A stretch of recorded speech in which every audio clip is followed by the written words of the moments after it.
संसद की सदस्यता वापस मिलने के बाद राहुल गांधी आज पहली बार संसद भवन पहुंचे और इस दौरान कांग्रेस में उत्साह जोर शोर से देखने को मिल रहा था। कांग्रेस की ओर से पहले ही जहां इसे सत्ते की एक जीत बताई जा रही है, तो वहीं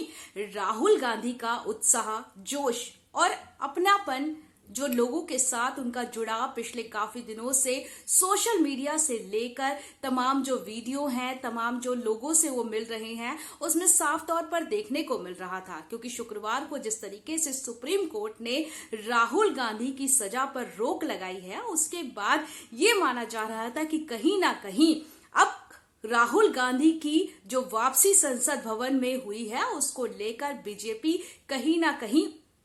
पूरी तरीके से झेपती हुई नजर आ रही है, या कहे कि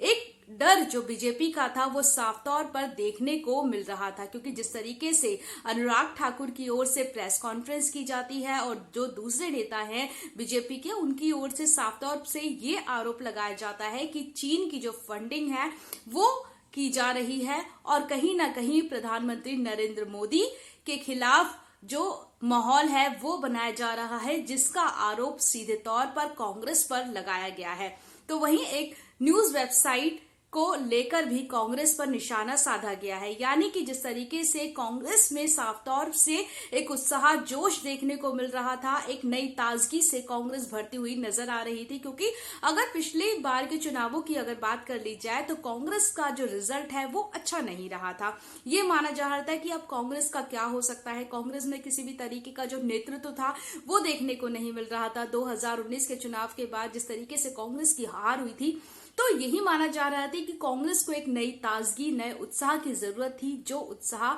शुक्रवार को तब मिला जब सुप्रीम कोर्ट के एक ऑर्डर के बाद कांग्रेस खुशी से झूमती हुई नजर आ रही है। और कांग्रेस की ओर से तमाम अपने ट्विटर हैंडल, तमाम अपने सोशल मीडिया के जरिए ये बताने की कोशिश की गई है कि अब सत्ते की जीत हुई है।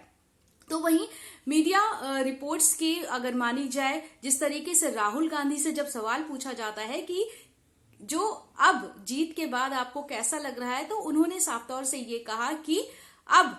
ये जो खुशी है वो मीडिया के जो लोग हैं उनमें भी देखने को मिल रही है। यानी कि उत्साह तो कांग्रेस में देखने को मिल रहा है, लेकिन क्या ये उत्साह ज्यादा दिनों तक बना रहेगा? क्योंकि संसद भवन की सदस्यता जाने के बाद राहुल गांधी अब मणिपुर जैसे जो मुद्दे हैं, नूह हिंसा जैसे मुद्दे हैं, वो लोकसभा में उठा सकते हैं। और कहीं ना कहीं प्रधानमंत्री नरेंद्र मोदी को चुनौती देने के लिए राहुल गांधी पहले भी अडानी का जो मुद्दा है पिछली बार के बजट सत्र में उठाया था, लेकिन उसके बाद जैसी उसकी संसद की सदस्यता चली गई तो इस बार के सेशन में, मॉनसून सेशन में वो भाग नहीं ले पाए थे। लेकिन अब ये माना जा रहा है क्योंकि अविश्वास प्रस्ताव पर चर्चा होनी है, जिसमें प्रधानमंत्री नरेंद्र मोदी संसद भवन में नजर आएंगे, इस पर चर्चा करेंगे। ऐसे में तमाम जो सवालों की बौछार है वो राहुल गांधी की ओर से की जा सकती है, जिसका सीधे तौर पर असर 2024 के आने वाले जो इलेक्शन है उसमें देखने को मिल सकता है। क्योंकि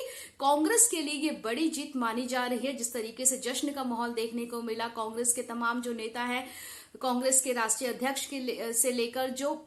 दूसरे नेता है, वो मिठाई खाकर, एक मिठाई खिलाकर एक दूसरे को बधाई देते हुए नजर आए। क्योंकि अब ये माना जा रहा है कि जिस तरीके से स्पीकर पर पूरा फैसला था कि सुप्रीम कोर्ट का ऑर्डर आने के बाद स्पीकर की ओर से जो उनकी सदस्यता है राहुल गांधी की, वो बहाल होगी कि नहीं होगी, इस पर भी कयास लगाए जा रहे थे। लेकिन जिस तरीके से पूरा जो डॉक्यूमेंटेशन का काम था वो कांग्रेस नेताओं की ओर से जल्दी पूरा कर लिया गया और सुबह 11 बजे लोग जो स्पीकर है उनकी साइड से एक जो आदेश था वो आ चुका था कि अब राहुल गांधी की जो सदस्यता है वो बहाल कर दी गई है। जिसके बाद राहुल गांधी अपनी मां सोनिया गांधी के साथ संसद भवन पहुंचते हैं और वहां पर 12 बजे के आसपास वो अपनी सीट पर बैठते हैं। लेकिन कई जो हंगामे हैं उनके बाद जो सदन की जो कार्रवाई है वो नहीं चल पाती है, हंगामा देखने को मिलता है। लेकिन अब ये माना जा रहा है कि कांग्रेस जो पिछले काफी समय से अपने अस्तित्व की लड़ाई लड़ रही थी, उसमें एक नई जो ऊर्जा है वो अब देखने को मिल रही है, जिसका असर आने वाले दिनों में देखने को मिल सकता है और जिसकी बौखलाहट अब बीजेपी को भी देखने को मिल रही है। बीजेपी की ओर से भी जिस तरीके से प्रेस कॉन्फ्रेंस की जा रही है और तमाम जो नेता है वो बयानबाजी कर रहे हैं। फिलहाल अब देखना यह है कि इसका असर अब आने वाले इलेक्शन पर क्या कुछ पड़ता है।